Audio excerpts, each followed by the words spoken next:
আল্লাহ পাক একমাত্র সত্তা যিনি আমাদেরকে প্রকৃত অর্থে ভালোবাসেন। বাকি যত কিছু আছে আমাদের চারপাশে, এই ভালোবাসাগুলোর পিছনে একটা একটা স্বার্থ থাকে। কথা বুঝতে পারছেন না? মনে সন্তানকে অনেক ভালোবাসেন, বুঝলাম, পিতামাতা, কিন্তু এই সন্তান যদি আপনার মনের মতো করে না চলে, একসময় কিন্তু আপনিও সন্তানের উপর রুষ্ট হবেন না? স্ত্রীর জন্য এত কিছু করছেন, দেখবেন কোনো একদিন আপনি করতে পারলেন না, দেখবেন সেদিনই আপনাকে একদম ধুয়ে রেখে দিল। এমন হয় কি না? তা আমাদের ভালোবাসাগুলোর পিছনে কোনো স্বার্থ থাকে কি না? আর এই যে জেনা চলছে, এই জেনার মধ্যে মূল স্বার্থটা কি? যৌনতা। মূল স্বার্থ কি? ছেলেও চায় মেয়েকে ভোগ করতে, মেয়েও চায় ছেলেকে ভোগ করতে, এবং বলে না না এটা পবিত্র ভালোবাসা, আমরা বিয়ে করার জন্যই জেনা করেছি, নাউজুবিল্লাহ। তাই না? বলে না, আমরা তো বিয়ে করবো, সমস্যা কি? তো ফ্রি মিক্সিং করলে কি সমস্যা? তাহলে বিয়ে যদি করবা, তাহলে মেলামেশা বিয়ের পরেই করো, ব্যাস, নিঃস্বার্থ প্রমাণ হবে। বিয়ে যদি করার উদ্দেশ্য থাকে, তাহলে বিয়ের আগে আর দেখা সাক্ষাৎ করো না, কথাবার্তা বলো না, একবার বিয়ে করো তারপরে করো, তখন দেখবেন না না এটাতে রাজি না, তার মানে স্বার্থ এখানে আছে। তাহলে নিঃস্বার্থভাবে কে আমাদেরকে ভালোবাসে? অতএব প্রিয় ভাইয়েরা এবং বোনেরা যারা শুনছেন লেকচার, নিঃস্বার্থভাবে যে সত্তা আমাদেরকে ভালোবাসেন, সেই সত্তাকে ভালোবাসতে শিখুন। আল্লাহ পাক তৌফিক দান করুন।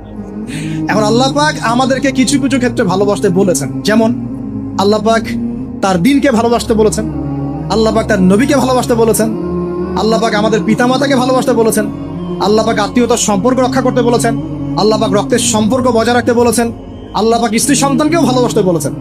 আল্লাহ পাক কিন্তু তার রাস্তায় জানমাল ব্যয় করে আল্লাহর পথে দাওয়াত এবং জিহাদ করতে বলেছেন। এখন এগুলো আল্লাহ বলেছেন বলে আমরা করব, আল্লাহ পাক ভালোবাসতে বলেছেন বলে আমি ভালোবাসবো, কিন্তু উদ্দেশ্য হবে আল্লাহর সন্তুষ্টি অর্জন করা। আমি কেন আমার মাকে ভালোবাসি? বিকজ আমার মায়ের পায়ের নিচে আমার জান্নাত, আল্লাহ ভালোবাসতে বলেছেন তাই বাসি। আমি কেন বাবাকে ভালোবাসি? আল্লাহ ভালোবাসতে বলেছেন তাই ভালোবাসি। আমি কেন আমার স্ত্রীকে ভালোবাসবো? কারণ আল্লাহ পাক ভালোবাসতে বলেছেন তাই বাসবো। আমি কেন আমার সন্তানকে ভালোবাসবো? আল্লাহ পাক বলেছেন নেককার সন্তান আমার জন্য ওসিলা হবে, এই জন্য ভালোবাসবো। আল্লাহ পাক আমাকে বলেছেন নবীকে ভালোবাসতে, আমি নবীকে ভালোবাসবো।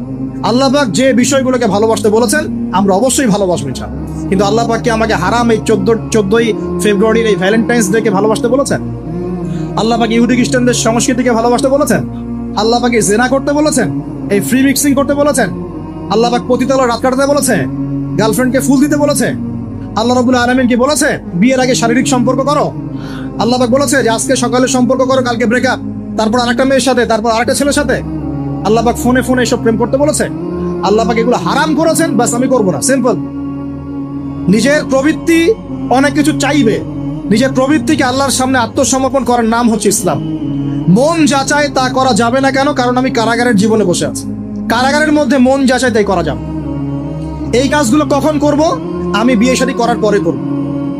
বিয়ে শাদী করবেন, আপনি স্ত্রীকে নিয়ে ঘোরেন, স্ত্রীকে নিয়ে আল্লাহর সৃষ্টি দেখেন, স্ত্রীকে নিয়ে আপনি বাইকে ঘোরেন, রিক্সায় ঘোরেন, চটপটি খান, ফুচকা খান, আইসক্রিম খান, কোনো সমস্যা না। এবার তো যুবকরা বলবো যে ভাই বিয়ে শাদী তো দেয় না, কি করব? আমি পরামর্শ দিচ্ছি বড় ভাই হিসেবে, প্রথমে হালাল রিজিকের সোর্স করতে হবে। রিজিকের সোর্স না করে বিয়ে করা যাবে না, আত্মসম্মান থাকবে না। তাহলে পুরুষ মানুষের আত্মসম্মান কখন চলে যায়? যখন হাত পাততে হয় তখন। যখন আপনি রিজিকের সোর্স তৈরি করেছেন, আপনি স্বাবলম্বী, আপনি মাশাআল্লাহ মাসে 10, 20, 30 হাজার টাকা আর্ন করেন, বা 1 লাখ 2 লাখ টাকা আর্ন করেন, আলহামদুলিল্লাহ, কারো কাছে হাত পাততে হয় না, সবাই দেখবেন আপনাকে সম্মান দিবে। যখন আপনার অন্যের কাছে হাত পাততে হবে, তখন দেখবেন স্ত্রীও সম্মান করছে না।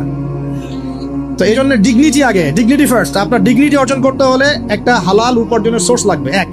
তারপরে পিতামাতাকে বোঝানোর চেষ্টা করবেন।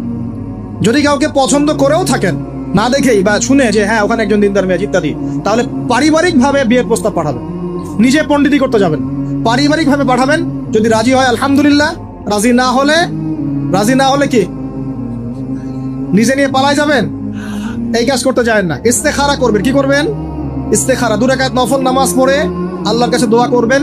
হিসনুল মুসলিম বইটা কিনবেন, ওখানে দেখবেন ইস্তেখারার দোয়া আছে। ইস্তেখারা মানে হচ্ছে আল্লাহর সাথে পরামর্শ করা। আল্লাহ আমি এই কাজটা করতে চাচ্ছি, যদি কাজটা আমার জন্য ভালো হয়, আমার দুনিয়া আখিরাতের জন্য ভালো হয়, আল্লাহ কাজটাকে তুমি সহজ করে দাও, আল্লাহ কাজটার মধ্যে বরকত দান করে দাও। আর যদি এই কাজটা দুনিয়া আখিরাতের জন্য খারাপ হয়, আল্লাহ তুমি কাজটাকে সরায় দাও, আমাকেও কাজটা থেকে সরায় দাও। এটা হচ্ছে ইস্তেখারা। এই দোয়া বেশি বেশি করলে ইনশাআল্লাহ আল্লাহর পক্ষ থেকেই ফয়সালা হবে। আর এই জায়গায় বেশি ব্যতিব্যস্ত হবেন না। অনেক সময় কিন্তু ফ্যান্টাসিতে ভুগি আমরা, অস্থির হয়ে যাই। অস্থির হলেই ডিসিশন নিতে ভুল হবে, স্থির থাকতে হবে। নিজেকে স্থির রাখার জন্য কি করবেন? বেশি বেশি নফল রোজা রাখবেন। বেশি বেশি কি করবেন? নফল রোজা রাখবেন। আর ভালো কাজে ব্যস্ত রাখবেন নিজেকে। ভালো কাজে কি করবেন? ব্যস্ত রাখবেন। একা একা থাকলে আর এই যে খারাপ সার্কেলের মধ্যে থাকলেই মাথার মধ্যে শয়তান ভর করবে, তখন দেখবেন অস্থির হয়ে গেছেন আপনি। স্থির হওয়ার চেষ্টা করেন, ভালো কাজে ব্যস্ত রাখেন, হালাল পথ অবলম্বন করে হারাম থেকে বেঁচে থাকেন।